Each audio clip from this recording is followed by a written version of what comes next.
Uh, we're live, Mr. Wade. Good night, Belizeans at home and abroad. This is the Belizeans Affairs Show number 374. 374. We're getting close, Mr. Wade. We're getting close. Yes, sir. Yes, sir. Look, Thank God. I know I get the 75. Now you want to get the 75. Look at 75. Greg going to get the 75 right now. We're going to get the big number 375. Uh-huh. Wow. Came a So long way, my brother. We, we, uh, we, we came a long way sitting here, together, Been, I hope we have served some positive public benefit to our Belizeans at home and abroad. And oh, yes. in the interest of timeliness, we're running a few minutes late, of course. Yes, sir. We want to say to those who listen to our show on a regular basis, those who listen while we are live, and those who listen after afterwards on their own timing, because people are still traveling from work to home or on different schedules, no. But we do appreciate that time because time is valuable and very important, and what we Amen. have to offer, I hope, accrues to their positive benefits as well. True. Tonight, you was about to say something. You need to No, say. no, I said amen, amen, amen on that. Yeah, amen on that. Um, Normally, program goes like the pattern that we have established from the very beginning, which is to say a short prayer, and then we do a little reading, and then we get into the formal process of the program. I will not start talking about what the program will be about tonight until another few minutes after. So I'll just try and keep marking time. I see someone in the background there. It seems like it's our chief engineer, Mr. Gregory Brackett. I'll just go ahead and offer the prayer until he's ready to put himself on, and then we go forward. Divine loving Father, I thank thee for the privilege that you have granted us to be here tonight among our family members, friends, and loved ones, and be able to be on this particular program, the Belizean Affairs Show. We also thank the loving Father for having given us the privilege of life. Amen. Let them continue to bless our country of Belize, its people and leadership, and that thou would bless this country of the United States, its people and leadership, and the rest of humanity, especially those people who have need of food and clothes and shelter and other necessities, and who are in harm's way, in war zones, volcano eruptions, tornadoes, storms, and all other manner of pestilence on the face of this earth. We pray that them is going to continue to abide with us and bless us as we present this program tonight, for we ask these mercies in Jesus' name. Amen. Amen. Are Thank you you. on Thank you, Mr. Chairman. so I'll do a reading in the essence of time, and as we await our next senior panelist, I'll go ahead with the reading, Mr. Chairman. go right ahead, sir. I'll read from Galatians chapter 6, 1 to 10, and it reads, brothers, if anyone is caught in any transgression, you who are spiritual should restore him in a spirit of gentleness. Amen. Keep watch on yourself, lest you too be tempted. Bear one another burdens, and so fulfill the law of Christ. And if anyone thinks he is he is something when he is nothing, he divides himself, but let each one test his own work, and then his reason to boast will be in himself alone and not in his neighbor. For each will have to bear his own load. One who is taught the word must share all good things with the one who teaches. Do not be deceived. God is not mocked. For whatever one sows, That's it. that will he also reap. For the one who sows to his own flesh will from the flesh reap corruption. But the one who sows to the Spirit will from the Spirit reap eternal life. Amen. And let us not grow weary of doing good, for in due season we'll reap if we do not give up. So then, as we have opportunity, let us do good to everyone, and especially to those who are of household of hope. Sorry, of faith. Back Amen. to you, Mr. Chairman. Uh, Thank you very much, Mr. Wade, for your wonderful reading, sir. And I see Greg is still in the background. I guess he's not ready to be on yet. I was going to volunteer to have him grace us with something of his own interest that he might have available. Yes, And sir. given I'm supposed to be chairing the program tonight, but I just maybe want to defer to him in the interest Good of night, gentlemen. current. Good night. Good night, Greg. Glad to have you. Glad to see you. It's a pleasure to sit in your company, my brother. Thank you, Mr. Weir and my good cousin. You're welcome, It's sir. always a pleasure sitting vertically with you guys on the platform discussing Belizean affairs.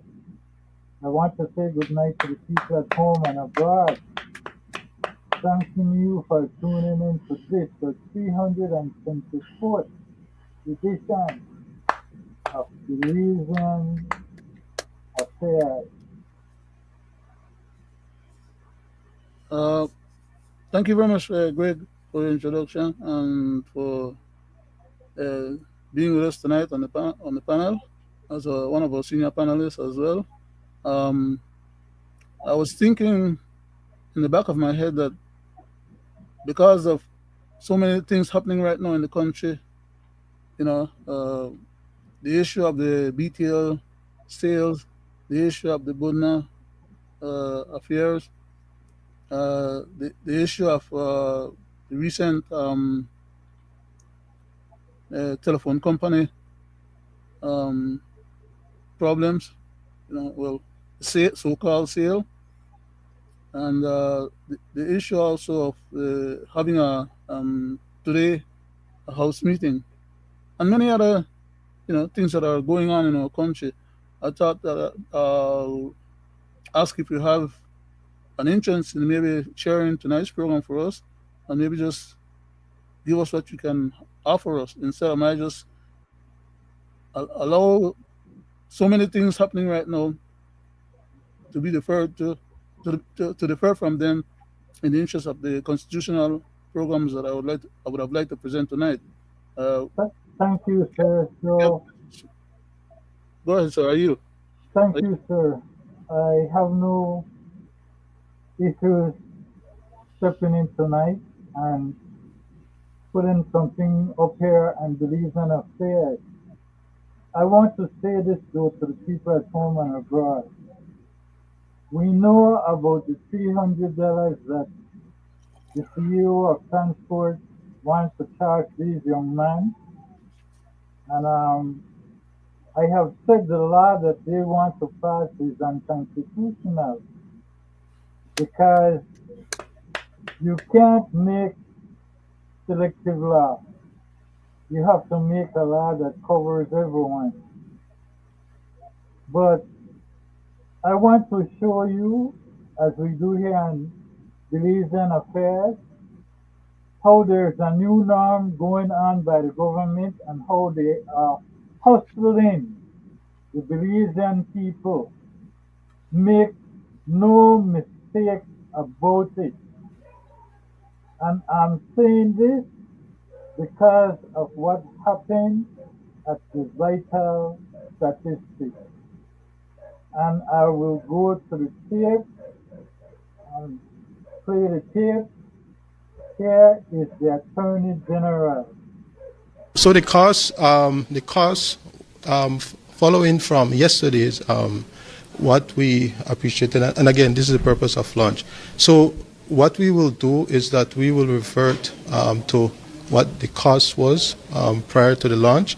However, come 1st March, so we're giving the public and giving everyone, because we understand and appreciate that perhaps maybe that information was not relayed sufficiently so that persons could have properly prepared themselves. And so, taking that into consideration, we would relax and revert to the price which was prior to the launch until 1st of March. Now, why would there need to be an increase? So, unlike what currently obtains, so you have a birth certificate, a death certificate, a certificate which essentially has a lifespan, and so persons have to routinely have to come back and make application. Now, these being digitized, these actually remain so long as you don't lose your phone, you lose whatever device that digital certificate was forwarded to. So, with that in mind, what this does is that it reduces the need for persons to make multiple applications, and so because of that,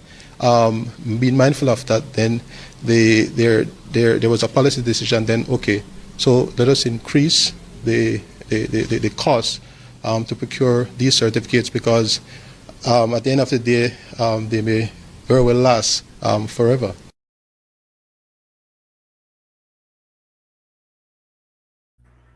Who is this Even joker, Mr. Chairman? Who is this joker trying to bamboozle? Don't people change their phone or lose their phone oftenly enough?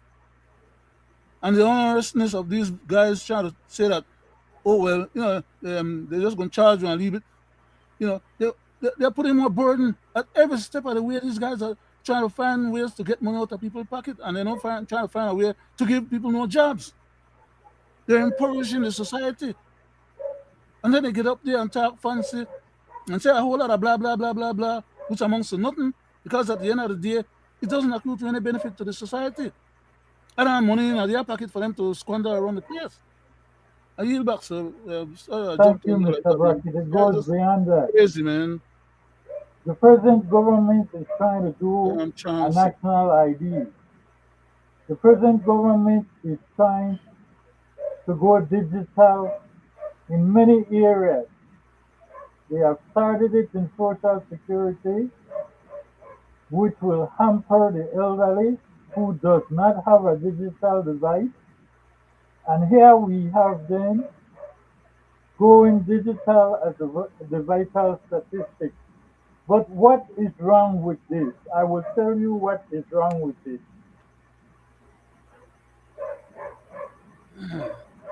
The Attorney General is saying that once you get this on a device, you don't have to keep going back and forth to get other copies.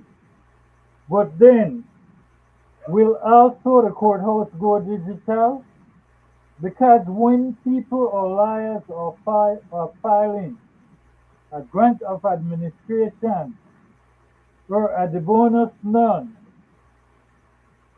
you need a hard copy of marriage certificate, birth certificate to go along with those files. So how will that work digital? Digital. Secondly, I will tell you why this is a hustle. The government wants to put this cost on the people. They want to go digital, but have the people pay the price for them to go digital. Why should the people do that when the people of this country is already paying taxes, and anything the government needs to go forth with should come from the taxes that the citizens of this country is paying? I go to you, Mr. Weir. Thank you, Mr. Chairman. You know, like we have always said on our program, Mr. Chairman, that 98% of the policies and laws that these idiots make, Mr. Chairman, is to stifle the poor people, stifle the poor and less fortunate. It's so sad. Um, to see the level of hypocrisy in a time, where, unemployment is at the all-time high, in a time, Mr. Chairman, well, when people can barely make ends meet, people can barely pay a passage to take from point A to point B. People that cannot afford to buy a vehicle, their motorcycles, the little bikes that they uh, um, um, go and some of them go and credit these things, these items, only to be taken away by law enforcement. And in return, go on action. And these the very same poor people have to go and at these action get back their try and recover back their items, right? We see it happen, time and time again, right? So, you know, these laws that they're making is only to punish the poor people.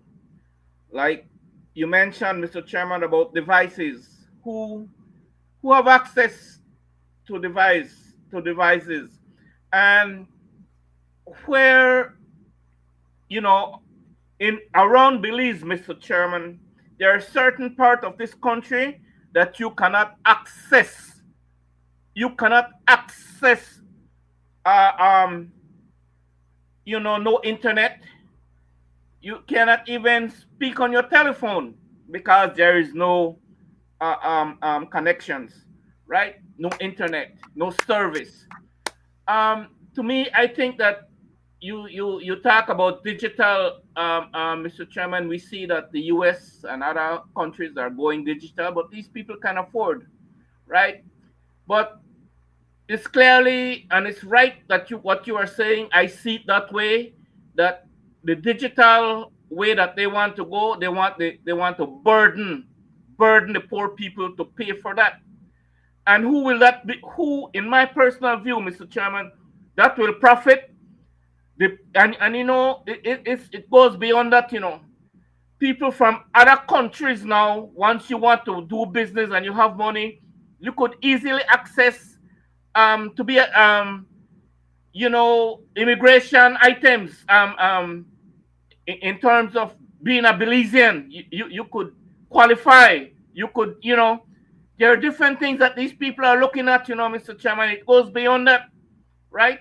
It's already in motion that once you want to come to Belize to business, you can easily be a Belizean. No matter what part of the world you want, Arabia, Lebanon, uh, uh, China, any part of the world that you want to come to do business in Belize, you could be right here in your country, and in the click of the button, you could be a Belizean, right?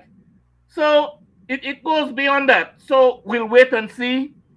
But I am totally against, and as a matter of fact, Mr. Chairman, I don't even understand what that man was talking about. I can't even comprehend what he was talking about because I am stupid. Right. Back to you, Mr. Chairman. Thank you, Mr. Wade. I go to you, Mr. Brackett. Uh, Mr. Chairman, thank you very much for the opportunity to participate on this program, sir, and for the point that you brought up for our discussion currently. And that point is only one of many, many things that these jackals and hyenas and kleptocrats are using to impoverish our society instead of helping to manage and give the country good governance or better governance. Because that's why they were elected. They asked for the job and they turn around and betray us big time once they had the job or the powers conferred on them. They keep, I mean, they raise the price of sugar, they raise the price of everything. Okay, then they turn around and when the Chinese, when the business people are chancing us and overcharging us for the goods, and we complain about it, they say no. They went and sat with the people.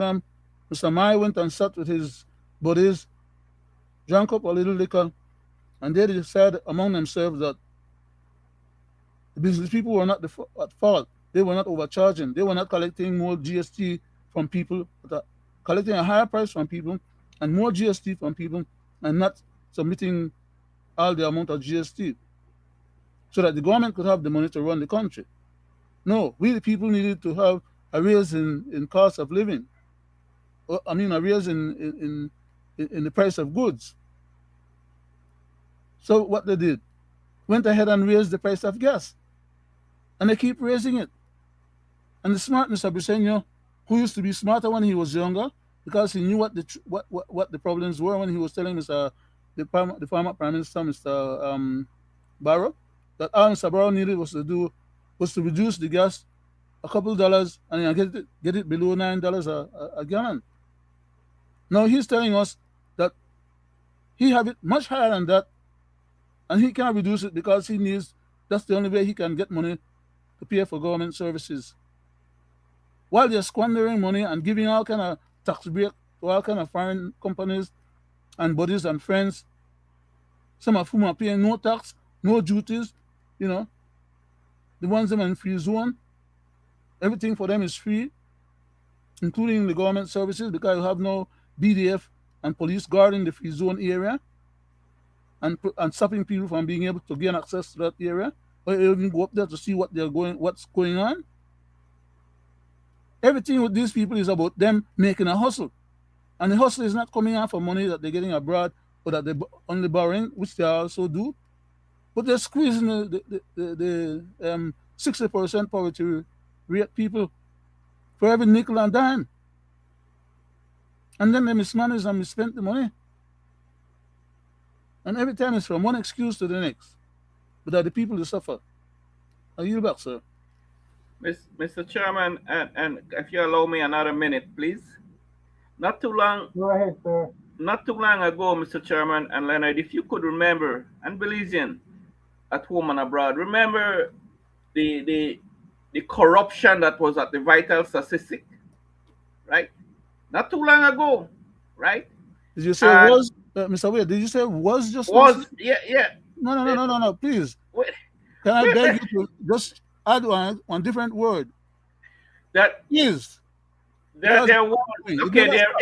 there is corruption at the vital statistic.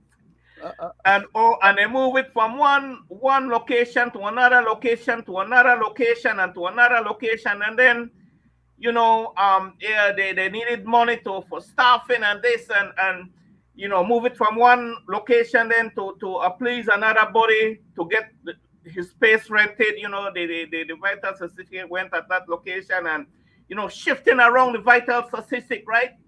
mhm. And then okay, well, yeah, there's too much corruption, and then and then we want to ease the burden of the poor people that is coming from all the little villages, Mr. Chairman, and then we are going to put vital statistic office in each district, right, so that the poor people don't have to go.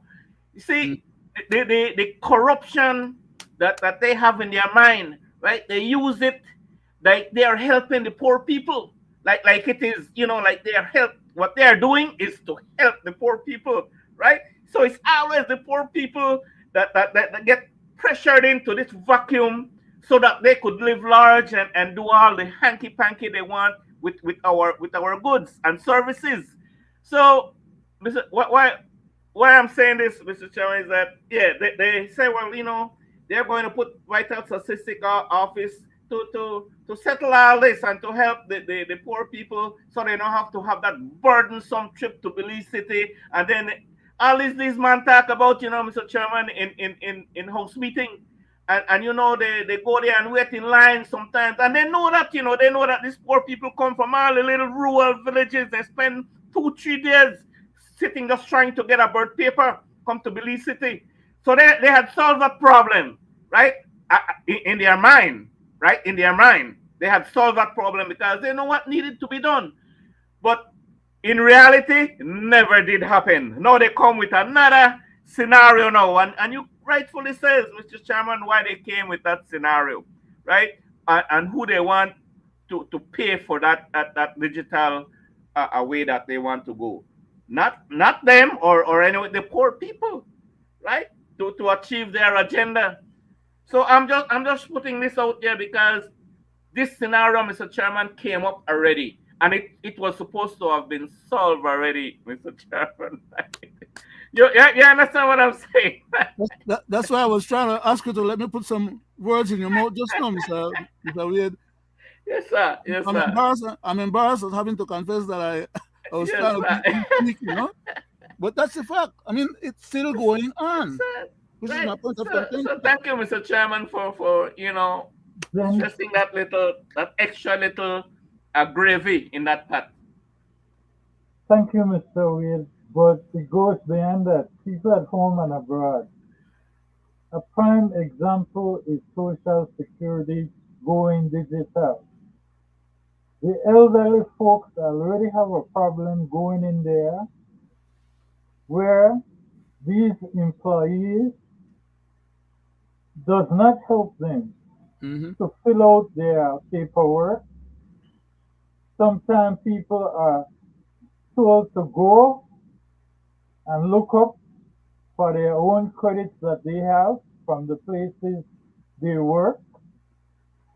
And if you have this going on without being digital, where elderly folks they get so upset that they don't even go back, and this is how this entity, who is a people entity, takes money from the elderly. By design. You have some elderly that cannot get their little pension, work so hard for so long, only to be told they are not qualified. And you know what they end up with? Just wanting to give them 52 weeks after so much credit, or after a loved one has passed, a common law, or a husband or wife legally married. And I need to put this out. The High Court and the CCJ has recognized common law union the same as marriage. So when you are in a common law union 5 years or more, you are qualified under the Constitution. They cannot discriminate from you not getting what is due for you to get. No, gentlemen and people at home and abroad, like I said, the ones who will suffer will be the elderly people who does not have a digital apparatus, a computer, laptop, or a phone. And you know what is so cool about this? It's the same thing happened with the retired public servant who is been 25, 30 years and they still can't get their money. Some of them are dying and not getting their money. And their families will not get it after the fact either. So that's money that the Social Security keeps in its bank and have available to lend to cronies, political cronies, okay? Instead of giving the people what belongs to them. That is Amen. correct, Mr. Brackett.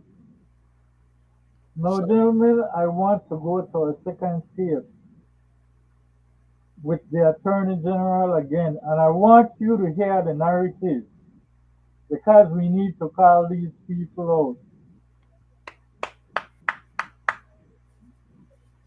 As the Attorney General, is it a concern for you that it appears there was in fact a cover-up and that there was state involvement by way of its officials or employees in the government service? Well, I cannot state or I cannot say that there was a state cover-up or that there was state involvement.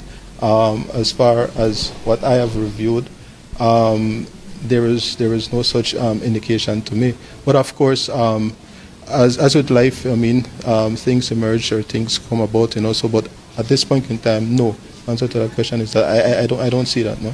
Well, there's a whole lot that's coming out with the police officers saying they were ordered to record second statements, not telling the truth or perverting the truth. So a whole lot it's becoming convoluted now. So as a lawyer, so and you will forgive me, but so I look at things through a legal prism, and so I can't speak to that. I actually haven't heard. None of that has actually been supplied to me, so I can't speak to that. But so you'll have to appreciate I can't comment any further on that.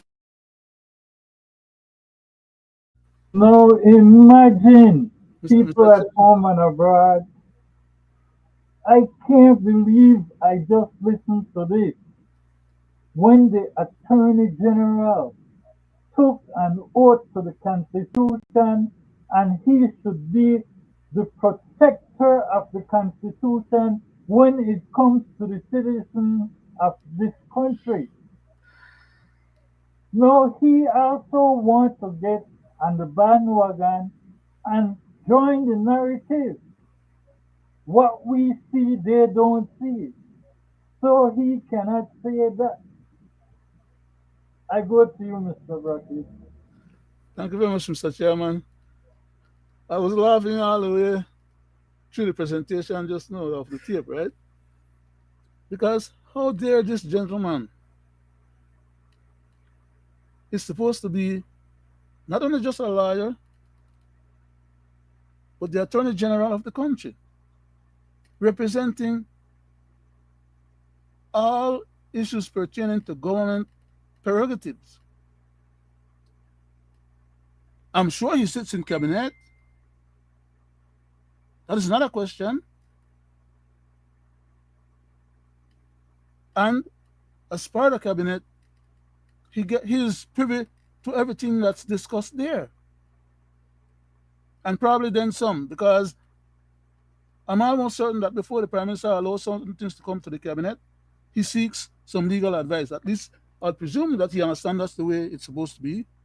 Of course, the person that I'm talking about as prime minister doesn't seem like he's benefiting from that type of approach to get legal counsel before indulging in criminal activities or allowing themselves to have to try and exculpate themselves after the fact when it relates to some criminal activities, which may be a nicer way of putting it. But at the end of the day, it's still the same thing. The Attorney General is supposed to advise the Prime Minister and Cabinet on legal matters that has to do with government issues or government affairs. And that government is us, the people. So they cannot be sitting down in Cabinet conspiring against us and our interests, pulling the wool over our eyes to tell us they are just like us. They see no evil, they hear no evil, they speak no evil. He can't speak to it, as the young lady was asking the question. He can't speak to it. He's the Attorney General, the legal mind behind the government legal defense. And he can't speak to none of these legal things, as he said, because he is a lawyer. Stop being one damn liar and act like at least you're somebody of substance in the society, and that you have some merits and some dignity and some pride and some love for your country and countrymen. If you do that before you start act like a liar, which in most cases is just to try and figure out how to thwart or how to defend, then you'll be serving the public interest.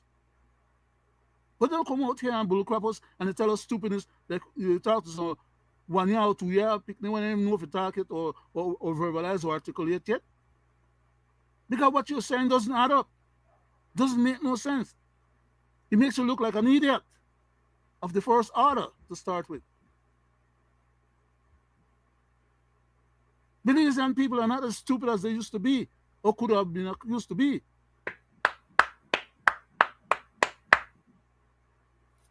None of the ministers has agreed that they have seen the tape. All of them comment on it. What sense does that make? For somebody in a ministerial office carrying a ministerial portfolio as part of cabinet doesn't know what the hell they're talking about because they have not interacted with the substantive matters. For example, in the case of the Buna affair, they all claim they haven't seen the tape. Why? Because they're trying to put this narrative out there that no tape exists. They haven't seen it, so it doesn't exist. When in fact, they have all been privy to the information. And that's why some of them are pulling back because they realize that they've been caught flat footed with narratives that doesn't fit the way the information is out in public already. So they are all dodging. In fact, they're even throwing their one prime minister under the bus. They don't even want to accept position in the office of Minister of Home Affairs. Then the next one, Mr. Mai, he's saying, okay, well, you have to go take care of it back. The kitchen is getting too hot, including the prime minister has been put under discipline. And that's why he's so pissed off right now. But what they want to do is collect upfront by selling to us smart and the other assets so that they can cash in up front and leave us with the bogus end result that we will have to pump additional money into for us to move forward. They don't want to wait until they can pump the money into their own company to develop their company and to deal with the modern technologies that are coming ahead. They rather cash out now. And they're not only just cashing out smart, they're cashing out in almost everything. Everything that has to do with the economics of the country. They're tapping into and trying to find a way to squeeze something for themselves. Help the economy grow, you'll have a bigger pie, and you'll have more to steal, and people won't be able to see as much as you're stealing as compared to when the pie is so small, and you're trying to rake off the whole top of the pie for yourself. But these idiots don't even think like that.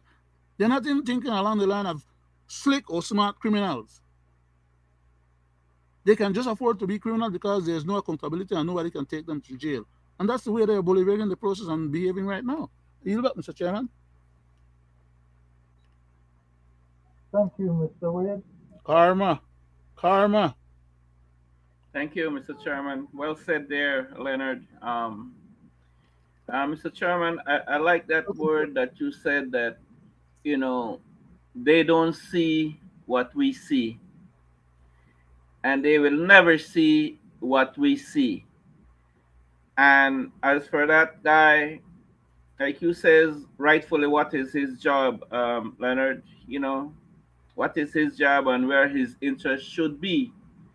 But, you know, one must fail to realize that the man is a PUP, and that top post was given to him by his leader. So, what do you expect from the man, right? He has to disregard the Constitution and disregard his actual duties and acknowledge that he have to serve the man that puts him on that seat at all costs. He look like he, Mr. Chairman, look like he is not worried about his reputation after they kicked the People's United Party out of power and kick his butt somewhere. I hope that someone will in some point in time hire him as an attorney to defend them, whatever, right? But he failed to realize all this. So, Mr. Chairman, I say this to say that, you know, we here on this program since the inception of this incident, this kidnapping with Budna, we said it, right? Like what was going to happen, and we seen it playing out. We see the attitude of all of them that sits in cabinet. We see how the report was handled and what his minions, what these cabinet big man and attorneys and all that and ministers, what they said about that report. They haven't seen that report. The big man, the boss, just read it to we in a cabinet. He just read it. We don't see it. And we don't see no evidence. We don't see no tape. We don't know about no tape because that is the narrative, Mr. Chairman. That is what is discussed, and each and every one. You see the mirror guy. You see the mirror guy. What he, I would have expected. He's a joke. I He's would a have joke. expected, Mr. Powerful. Chairman, that that man would have, you know, would have been about people and nation, because he had served the BDF on what, on how he served it, but the truth of the matter is that he should have been about people and nation and do the right thing, right? But we'll hear what came out of his mouth, right? And I don't have to say what he said, but you see, all of them, Mr. Chairman, all of them are on the same page. So I just hope and pray that they will fall one by one by one. So Karma. I'm so sad, and I feel for the young man, Corporal Choco. I don't know what will become of him. I cannot say. I could only imagine. Not And nothing. then Nothing positive, Mr. Wade, will and, become. and then the rest that will have to come forward, Mr. Chairman and Leonard and my people both at home and abroad, when that fire and that frying pan get hot, they will have to do something. If not, they will all burn up. So, if they think that the narrative and the agenda and the cover up that they are doing right now, if they think that it's a done deal, I don't know how these people could watch so narrow. They are so narrow minded, Mr. Chairman. They don't know that this same kidnapping that they think that it's nothing is an international issue. And it's not going to go away the way Briseño tell them it's going to go away sitting in cabinet. And he don't worry, man, things are right. I will control everything.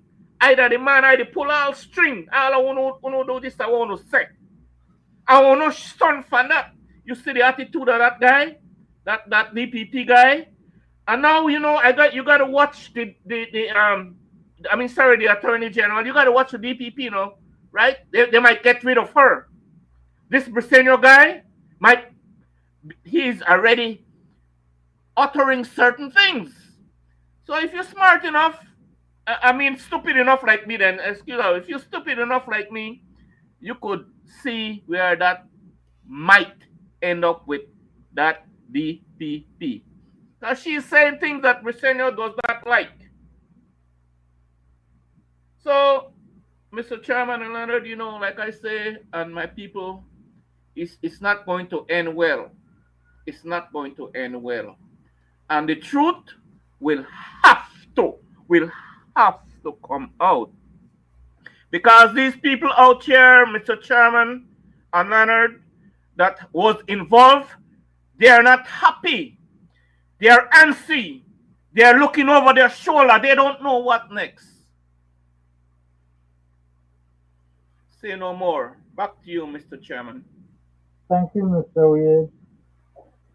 I want to say this right straight out across the board, right? These people are forgetting one thing. And before I say it, let me play a tape.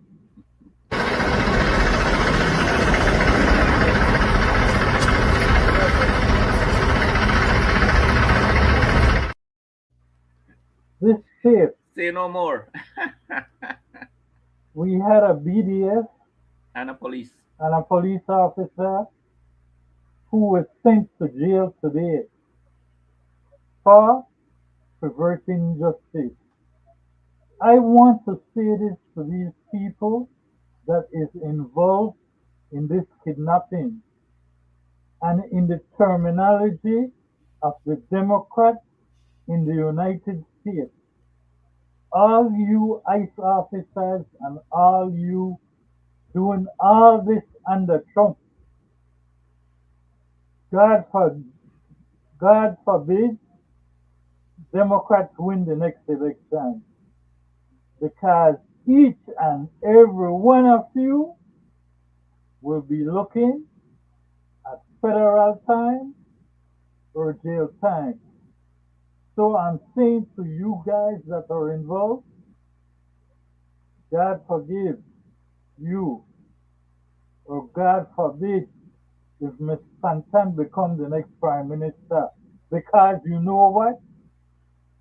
They will come after every one of you, and there is no statute of limitation and international kidnapping. So I want you to keep that in mind. You might think you are safe and you might think you are getting away with it, but time is longer than rope, and the truth will come out.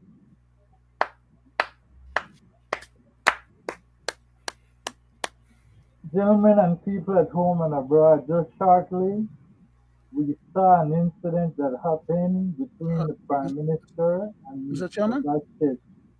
before we go to the other point, I was just waiting for maybe a second chance to add additional comments before we change Go the. ahead, sir. Thank you very much, sir.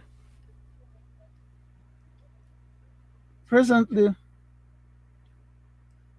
well, when this Budna affair was put in motion, just a few people were allowed to know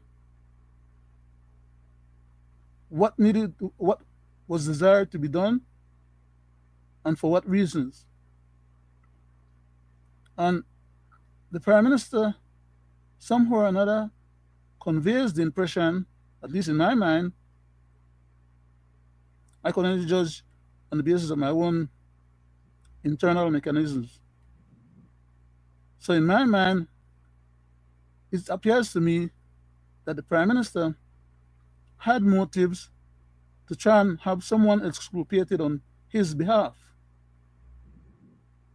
which is why he ran and strung that report that no other previous Prime Minister had attempted to get involved with, and no other Prime Minister should in the future attempt to get involved with because it's out of his constitutional mandate. That mandate, according to our Constitution, unless it is changed, remains with the DPP. Long before they allowed the DPP to get involved, we were saying that the DPP should have been the person that this report should have been going to instead of the Prime Minister. It's on record. We discussed it. We point out constitutionally the basis and the facts. We read the directives from the Constitution. So there was no question as to whether or not what we were saying had any merits. A lot of people were arguing against what we were saying and saying that the Prime Minister is the head of government and he's entitled to do whatever he wants because they're the government and they have a supermajority and they can change the laws any which way they want.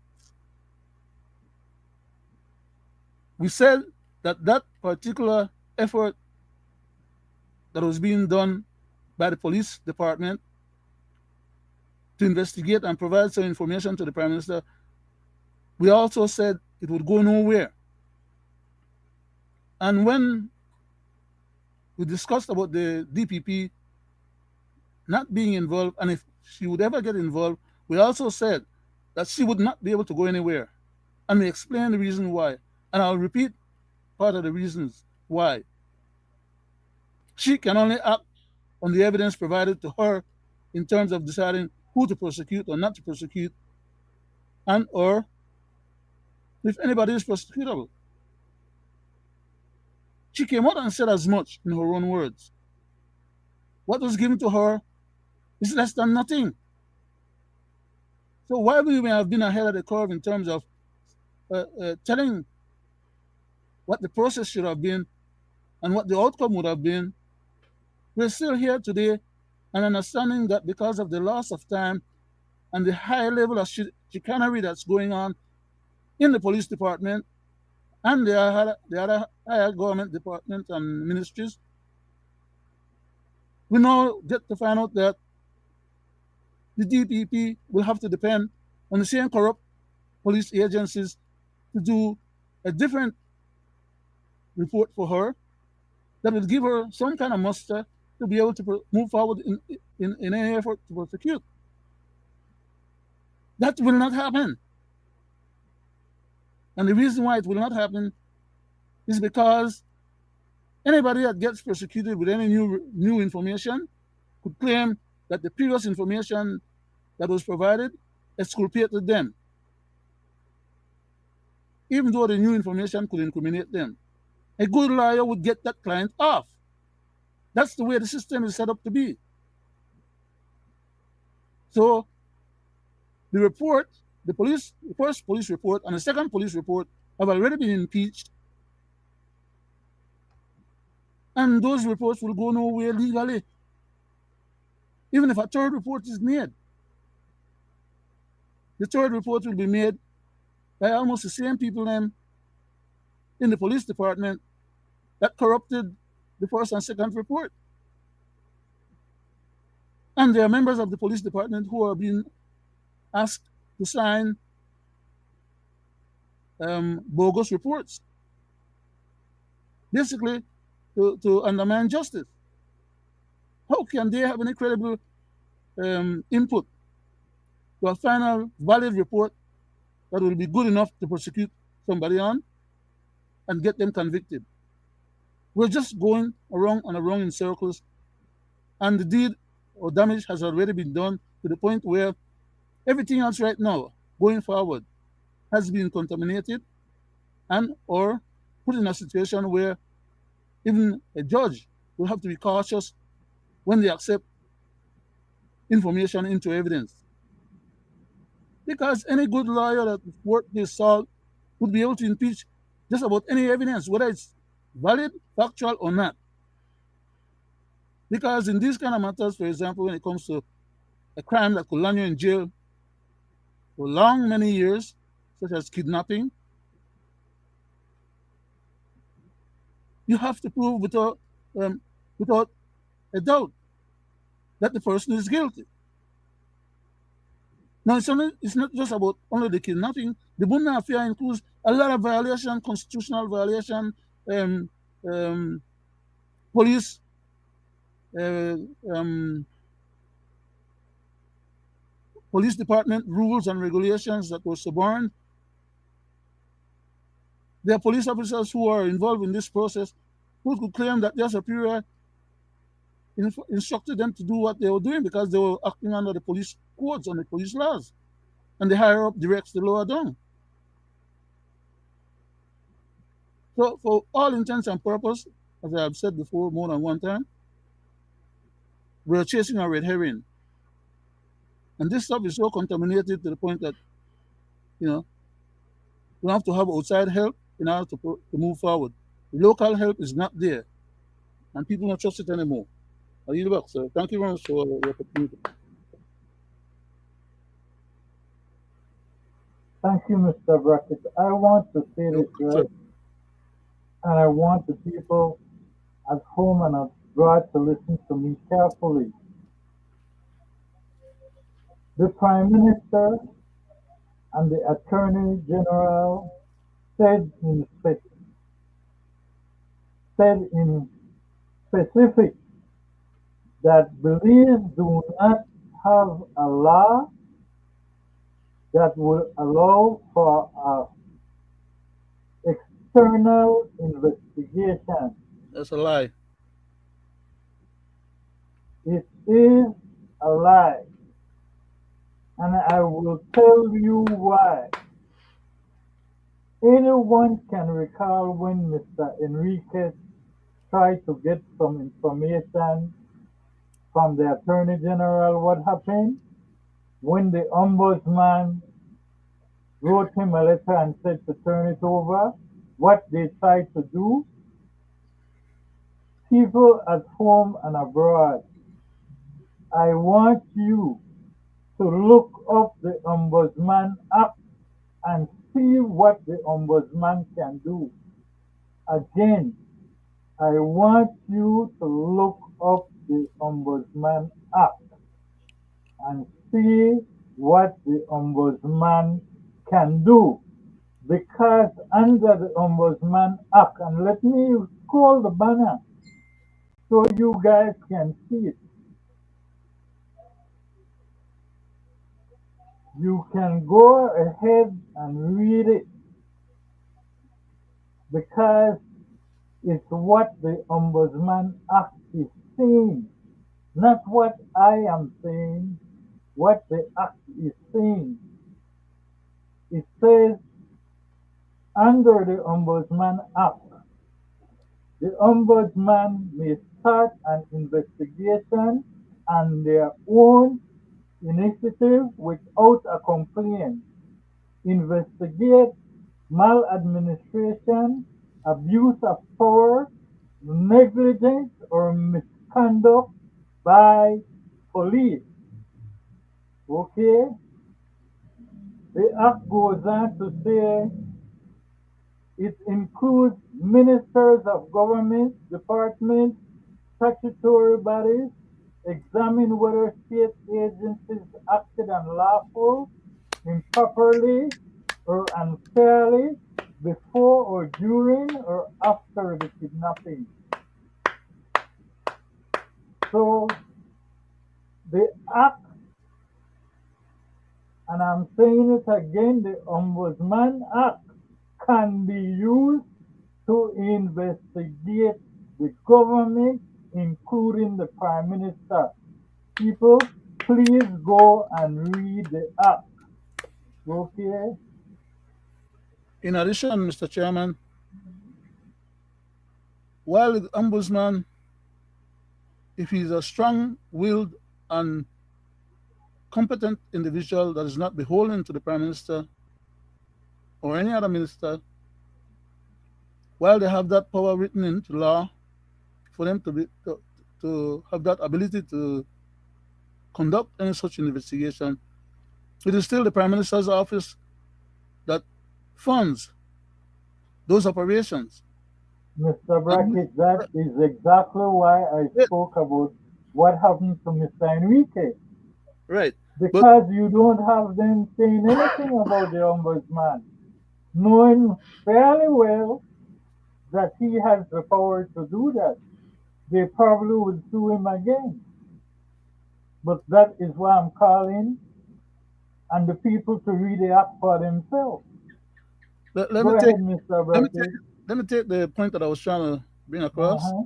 a little bit at a little higher level.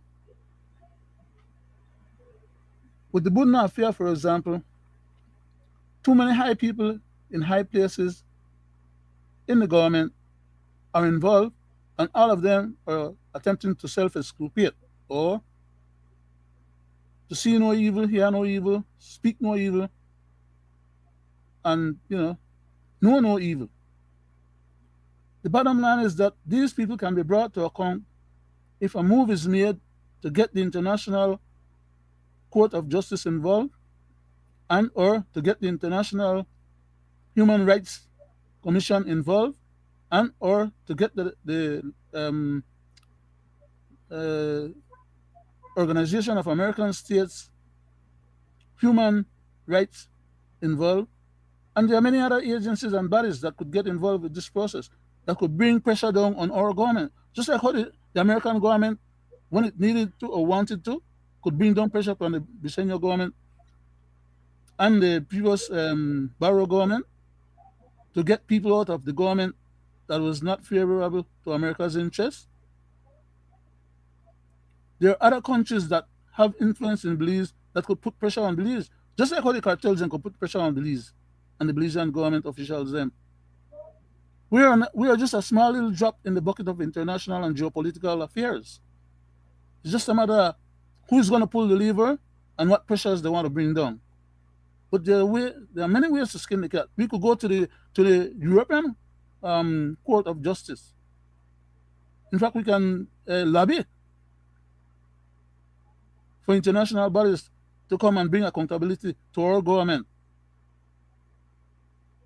In one of the tape that you played a while back, where it says that if you don't get redress in your own country, you can apply to these international bodies and they will step in and put the necessary pressure on. So all government, unless we sit by and allow them to do what they're doing to us and don't avail ourselves of their opportunities to put them in check, then they'll just continue doing what they're doing to us, which is what the Brazilian government is doing. Spending our money in all kind of back deals and shenanigans so that when they leave politics, their bed is feathered. They have money coming back from all different kind of, investments and side deals. That's what it's all about. It's the big hustle. And right now, they're maximizing that effort.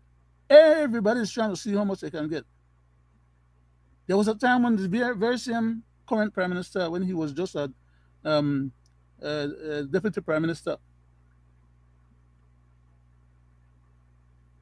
when they had the G7 crisis that we provided the information for them to know, he was able to use that same information to embarrass his own government and his own prime minister. Does he think that we are any less capable today after so many years have passed by that we probably had gotten maybe a little older and we are now dotage to the point that we can put him on blast as well in terms of what we know about him and his activities? Does he understand why he was called in the first place? Or does he feel like those people just wanted to have a little chat with him and just introduce themselves to him? He better get the sense of really what's going on in geopolitics. Okay? I yield back, Mr. Chairman. Thank you, Mr. Brackett. You're welcome, sir. Belize is a member of the International Human Rights Commission, and if the people go to them, since they are a member, they can step in and bring pressure on the government internationally. Bring them to their knees. Like I, Mr. Chairman, like I have said a while back, that you know these people, they don't think that you know this is an international issue. They don't think so. They think that they have everything covered right here. And I've said this. I said once Budna gets a caring attorney and want to do right by him, all these things that you mentioned, Leonard, and will fall into place. You just have to get the right attorney, that want to see justice and do the bidding, do justice, right? And all these people will be held accountable, Leonard, that you right, and Mr. Chairman, they'll be held accountable. They will have to answer, right? But if he gets an attorney that easily compromise, Mr. Chairman and Leonard, because these people will pervert, they'll pervert to the high, to whatever degree they will have to go, they will go.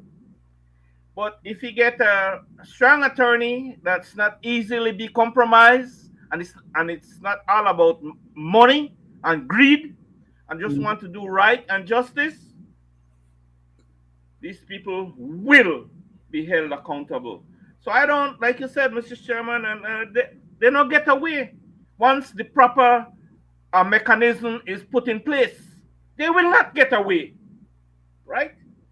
So they could think all what they want to think, and have their little group so nit pinned down that they don't say this, don't say that, watch what you go, and where you go and what you say, and one man pull all the string, and once and they think that it's a done deal. No, it's not a done deal, right?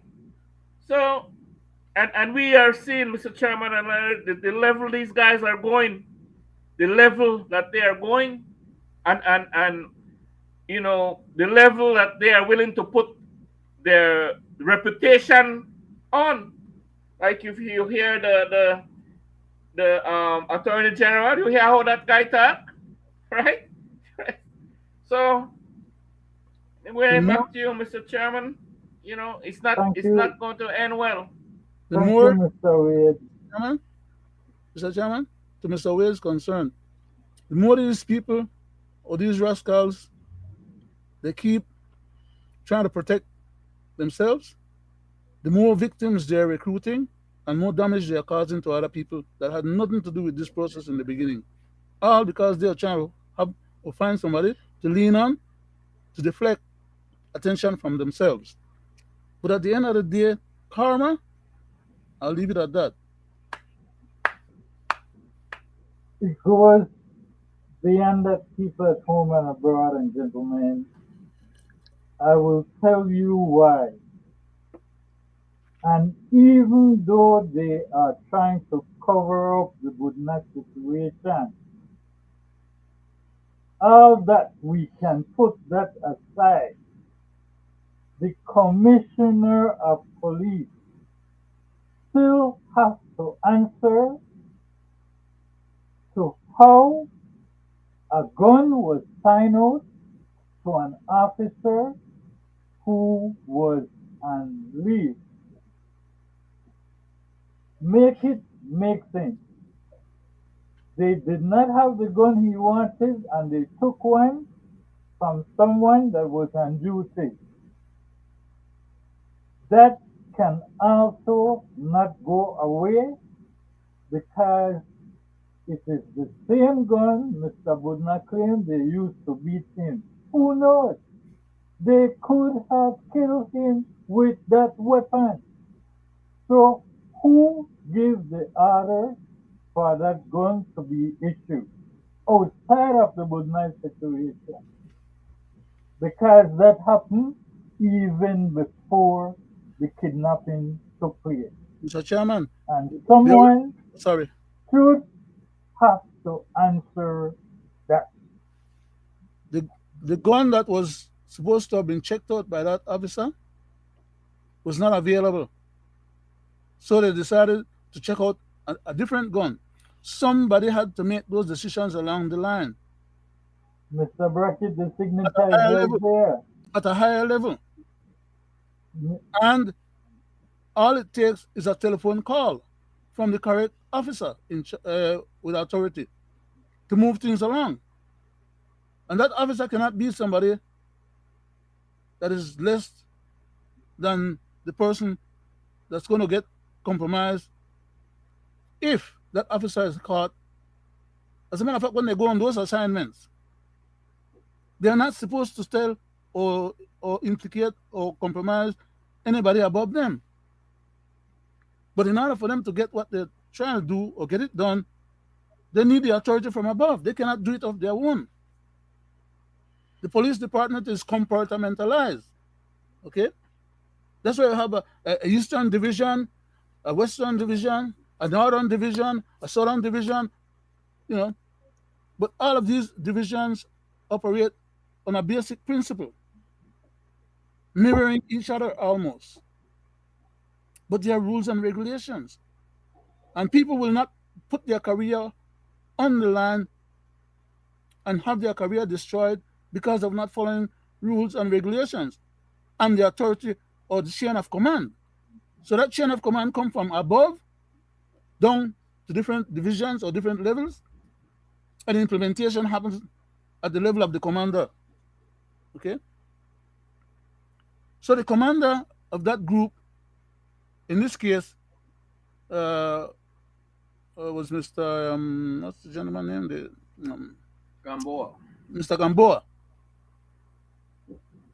He had to have known, or somebody just underneath of him had to have known and should not have compromised him if he did not give that person the authority to have that gun signed out. Following the chain of command. Those individuals didn't take money out of their pocket for gang and do a favor for nobody. They were given assets, government money to go and rent the car. They didn't go and rent no car for themselves or use their own car. That was part of the cost to do the job, to execute the plan. Everything was approved from the higher ups, people of authority. Those guys couldn't just pull that off and do it on their own and then report it or just do a bad job for somebody at the police expense or at the public expense. Then do that job on behalf of somebody who had the authority over them to give them the permission and the assets with which to accomplish that objective. Who in the police department would have came out and said they know for a certainty that no police is involved after having authorized any such undertaking? Make it make sense. It doesn't add up. Thank you, Why, Mr. why Brackett. do you think the Prime Minister, in his own capacity as Prime Minister, went as far as to violate protocol? That is to say, put the commissioner on leave. And when he realized that the way he was putting it out there wasn't germane to the people, he went back on his word and changed what he had said before and stipulated it differently. Oh, the man asked to go up and leave. How the hell you have the man ask to go up and leave when you have a major international crisis that this man is supposed to be fully in charge of and supervising as the head of that police department? Doesn't add. Nobody in their right mind would accept that kind of stupidness. But anyhow, are you back, Mr. Chairman? I don't want to monopolize the show, sir. Thank you. Just to clarify what you said about that leave, you are right because on the 5th of September was when he went on leave, and it's not until the 6th Mr. Bart Jones became the acting commissioner, and he claimed that he was the one who put him on interdiction, which is a total discrepancy. There's two But different I things there, want to say Mr. this. Chairman. Let's be careful. There's two different things there. Let's not conflate them. The leave of Mr. Flowers is not the leave of Mr. Rosado. I was speaking to the leave of Mr. Rosado. You are alluding to the leave of Mr. Flowers that Mr. Barjon commented on. So you're correct in the leave of Mr. Flowers, and I'm also correct in the leave of Mr. Rosado because we were talking or addressing two different points. But I just say that for public consumption and for the record because I don't want to feel like we just talk out our butt and we don't know what the hell we talk about. Okay? Thank Are you, you, Mr. are Brackett. you Chairman? Moving on, I want to play a tape, and I want you, the people at home and abroad, to listen to this tape. Do you still stand by what was in that release? I called Mr. Vasquez personally a few days afterwards, and you can speak with him since as that. But I could assure you that any such release like that will not never happen under my ministry again, under my office.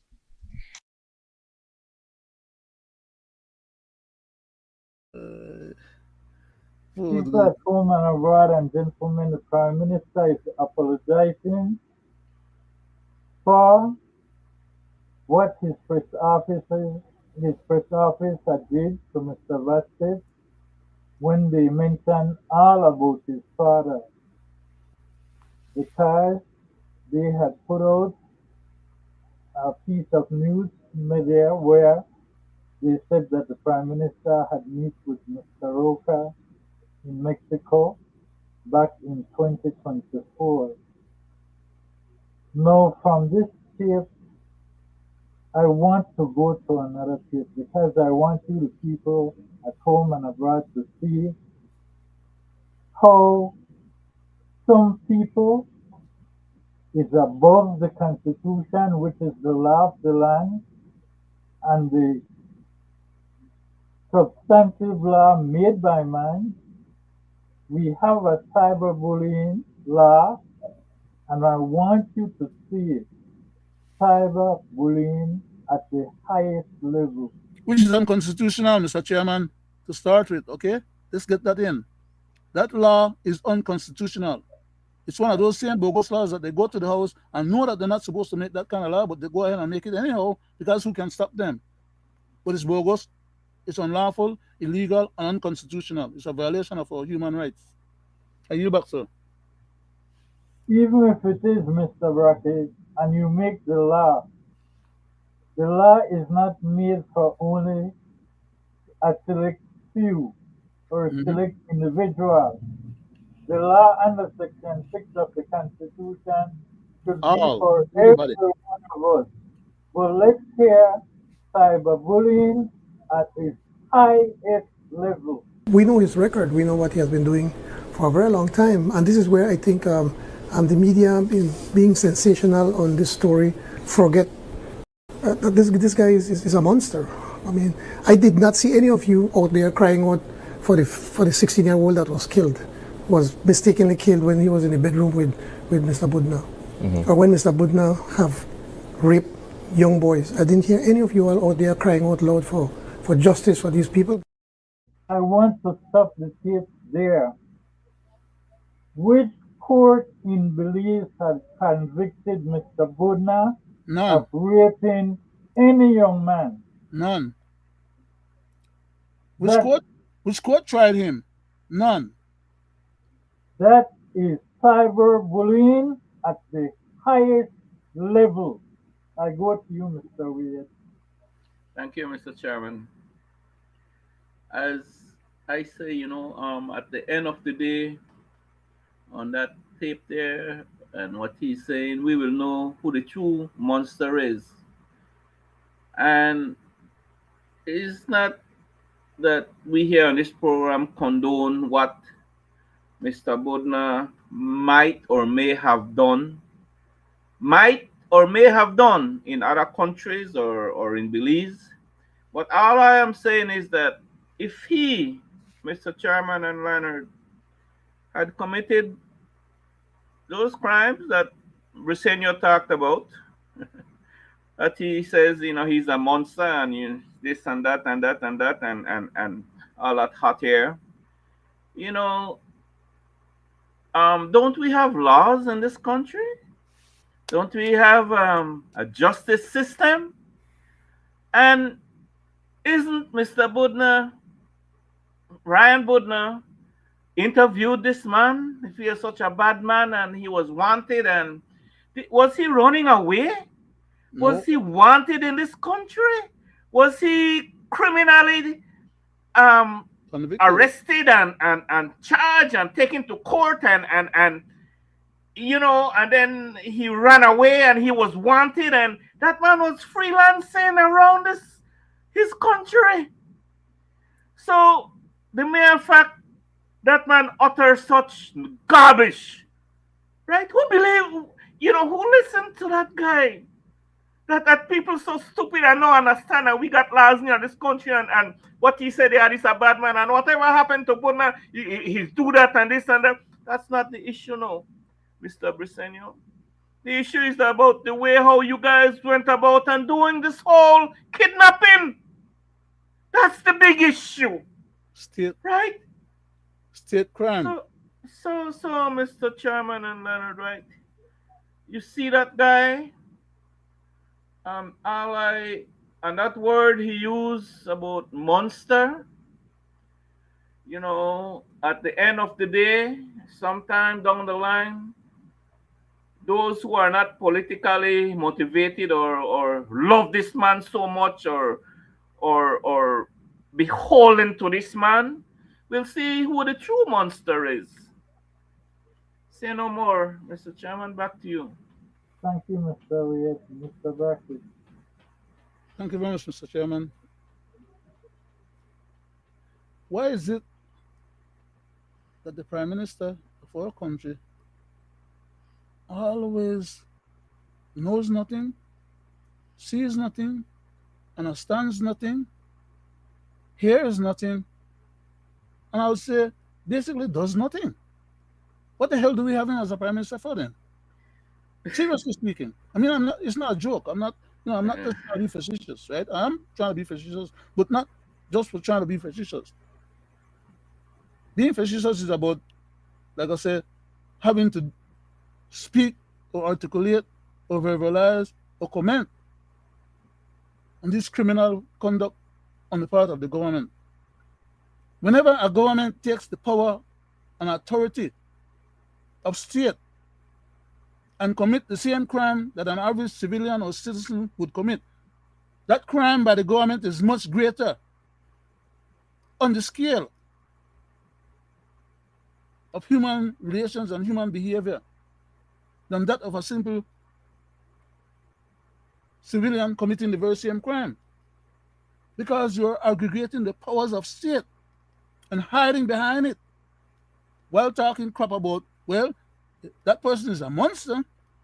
So if he's a monster, don't look at me because I'm not supposed to be perceived as the worst monster, which is actually the case. You are the worst monster than the monster that you're trying to get our attention to reflect on. To divert from you and your monstrosity and crimes that you are committing against unarmed civilians. Knowingly so. Okay? You're committing crimes under the color of law because you're a person of authority within the structure of the governance system. And you want to be exculpated for having crimes committed under your leadership that should not have been committed. That's what people are aggrieved about. They don't expect their government and the prime minister to be playing no hanky-panky with criminal issues and criminals. We expect better. That's why we elect to make wear those titles as honorable, when instead when you dishonor the society and the title given to honor. And you want to pretend that you're offended because people choose to not classify or accept or address as honorable. Honorable is not a part that is not a trophy that you get for winning an election. It's an endearment title that you get because of your conduct, who you are and what you're about. You can win a million election and still continue to be as you guys have been doing recently over the last 6-7 years now. Okay? Dishonorable, while claiming or laying claim to the title of honorable. Which is why I said the last time, I think it was last Wednesday, the Wednesday show, that I don't feel like I'm at the stage now where I can even entertain the idea or the concept of accepting these gentlemen as being honorable in my mind, because of all the amount of treachery and dishonor that they bring to the office that they occupy, and the harm and hurt that they bring to the people that they're actually using these powers against. You got, Mr. Chairman. Quickly, Mr. Chairman, if you permit me. If this man, if Briceño, the Prime Minister, see this man as a monster, and he know about all the ill things that he had done, he's the leader of this country. Why didn't he instruct, if the police didn't have any charges on him or couldn't find him, right, whatever he had done, couldn't find him guilty or whatever, or the court couldn't, he could have ordered. He's the leader of this country. If he see the monster in this person, and he had committed so much crime in this country, he's guilty also for not doing right by the people and nation. He's guilty. That's all I'm saying, right? You're gonna call this man all this thing, and he knows that this man is that what he's calling him. So why don't have him arrested and take him through the process? Why did it have to go that way? Right? That's all I'm saying. So all I'm saying is that we'll see who the true monster is. Mr. Wade, make it make sense. If we have cartels have leaders, they have down below, up above. When the name cartel is mentioned, what do they do? We don't have to say it. But if you have a leader and you have ministers, how come you can't know what they are doing like the cartel? Very strange. Nobody ever know what is going on. And to end that topic, I just want to play this as a reminder to the people at home and abroad, since we are at it.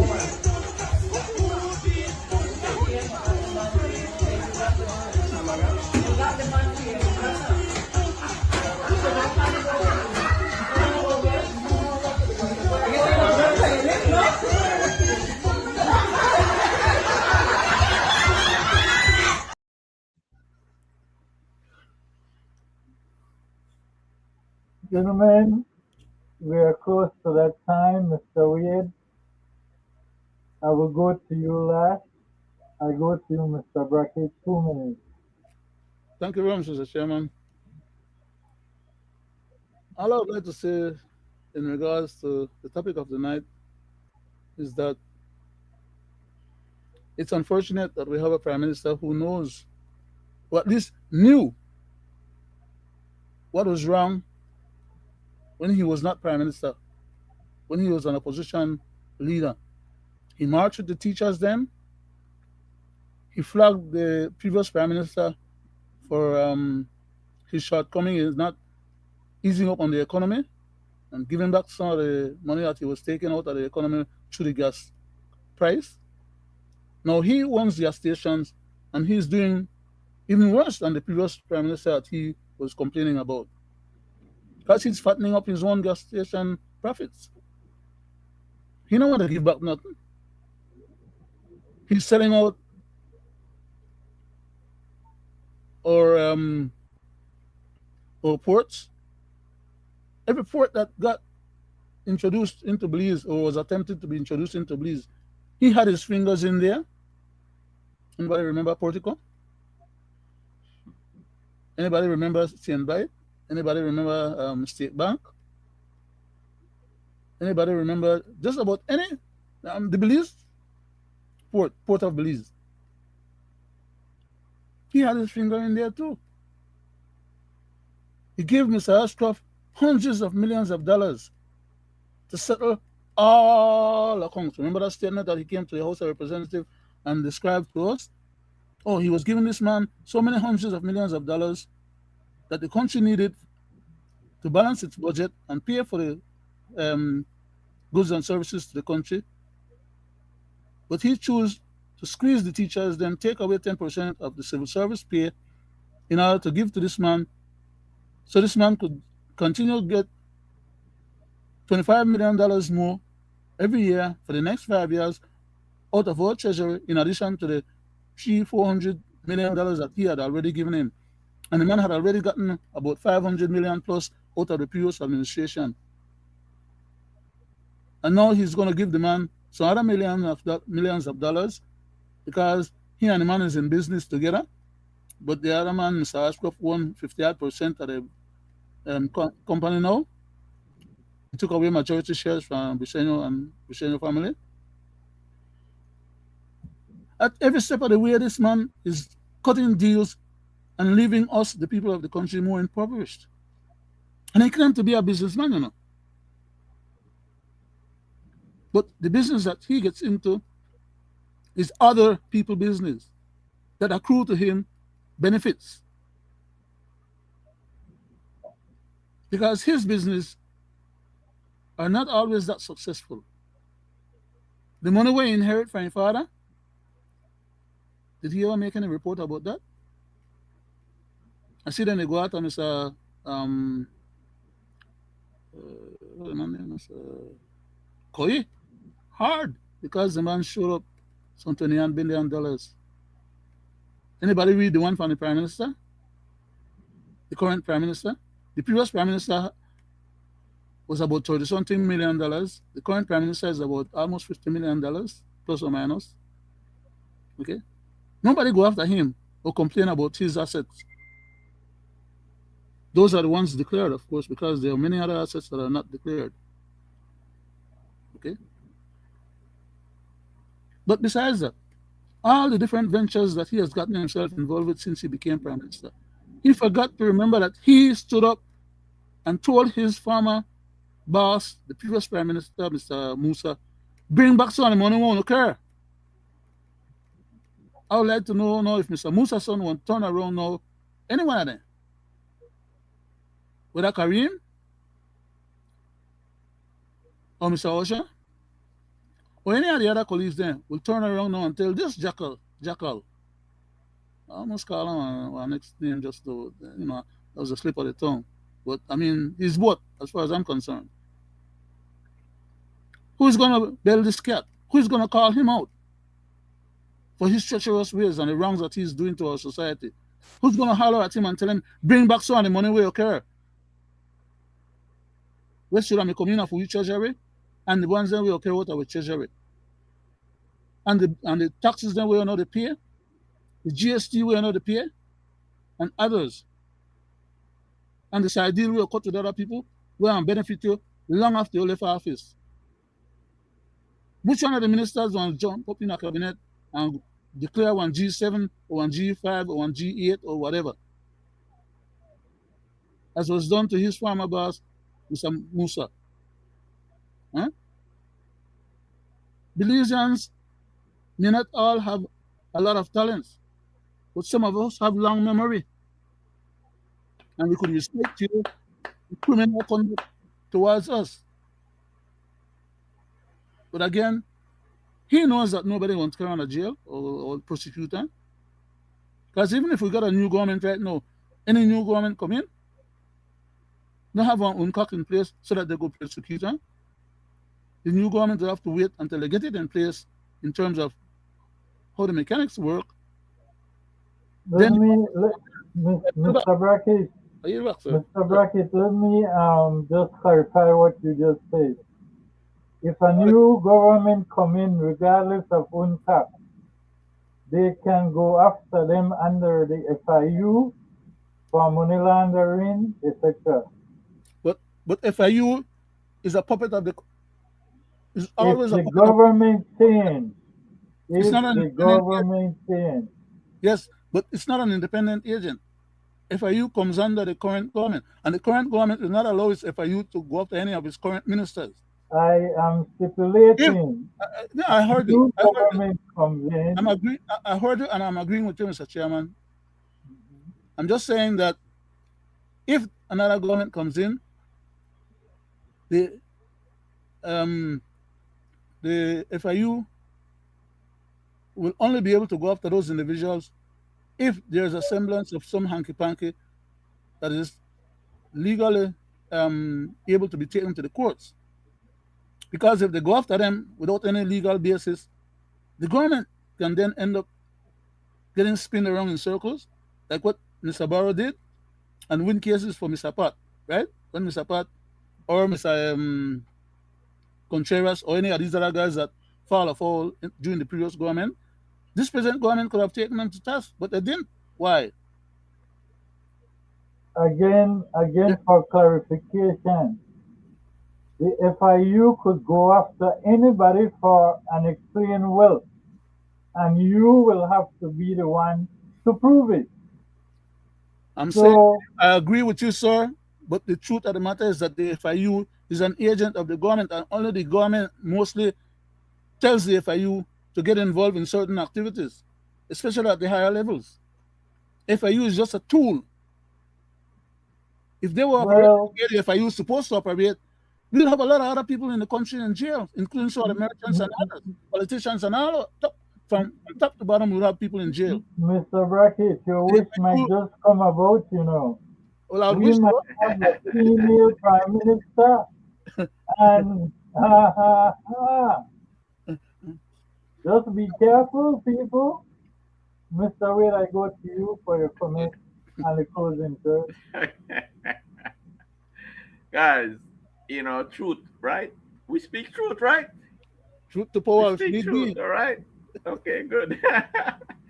So, my people, both at home and abroad, we see the treacherousness of this two-party system where they have us 2025. We see what they do to the BTL. We see what they do to our ports. We see what they do to our natural resources. We see what they do with our Like Mr. Say, utilities. You see what they're doing to our utilities. mm-hmm. And whatever is left that is beholden to the people, they will all sweep that away before they leave office. Right? That is their agenda. And my people, let's hope and pray that the ICJ, rules in our favor because we are still at the ICJ, and Mm-hmm. don't study this man. Briseño says that, we have an ironclad case, and we have a winning case. And, although he He wanted to call the lead attorney all kinds of name, and he's straying away from his whatever he was assigned to do, to say and to do. Right, the same Johnny Briceño, the same, right, the same very prime minister, and that's the very same man that is defending Belize at the ICJ. So, all this that is happening in our country, you see what the laws that they have been passing, Mr. Chairman, and who does that, affects? It doesn't affect the big guys. It's the little man, them, the lead bicycle rider and the lead two-wheeler and the lead, right? And the poor people, right? Those are the people that they are passing laws to muzzle, yeah, right? So it's all about controlling the poor population, the poor people. It's all about control, right? And once they have that, together, they could do to us anything that they so desire to do to us and get away with it. Mr. Wade, if I may, before you close, just to add to what you were saying, a part of the present government narrative was raising the minimum wage to $5, $1.70. $1.70. Look at what will happen very shortly. Your water bill going up way up against $1.70. Your utility bill, no advisor statistics next year. The fee will double for what you used to pay. Look back on the $1.70, which cost of living as it is also. So people, you need to really sit down and reassess the situation happening and your situation, because they have maxed out $1.10. Okay? You sit down and add up how much water is going up, how much electricity, how much advisor statistics, and you divide $1.70 into that Your cable and bills, see what percentage everything has gone.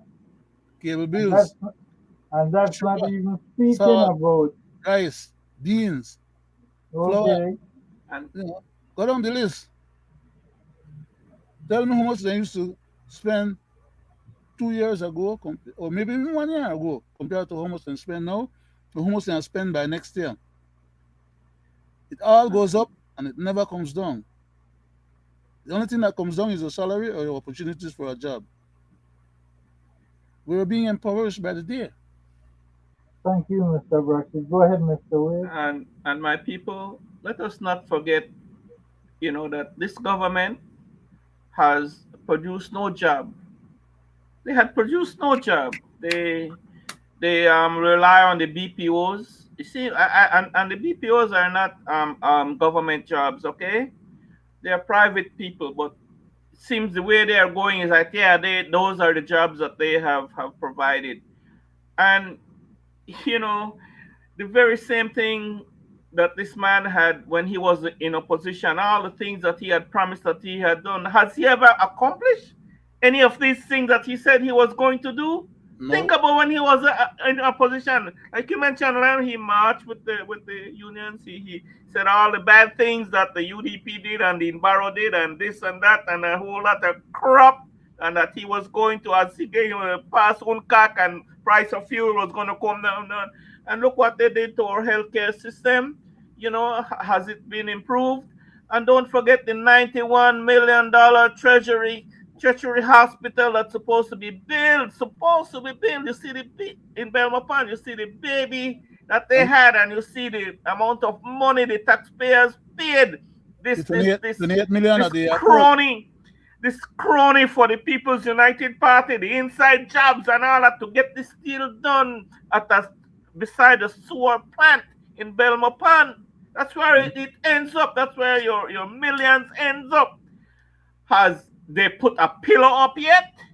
Has they raised a block up yet? Have they Where is that money? Have they fill up the hole yet?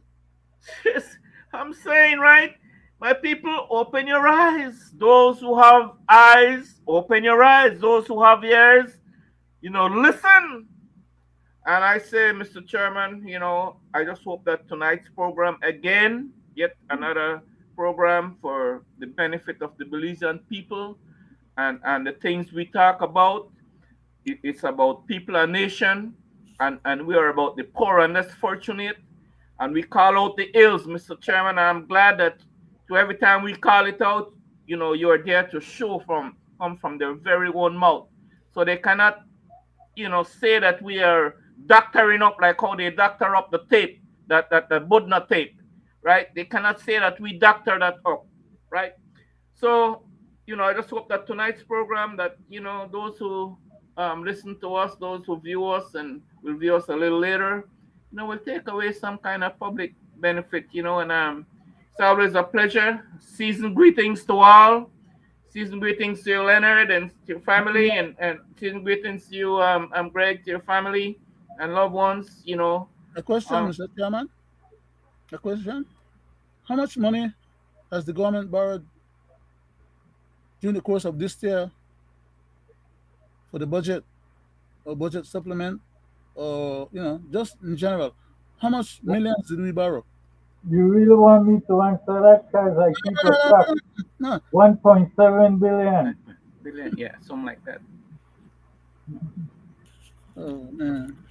Thank you very much. But on that note, Nice show. it's always a pleasure to sit in your company. Take it away, sir. Thank you very much, and look forward for our next show on a Monday night. Thank you, Thank you. guys, for sitting with me virtually. You are highly appreciated. And I want to say good night to you, the people at home and abroad, and season greetings. Enjoy it with your loved ones. With that said, good night.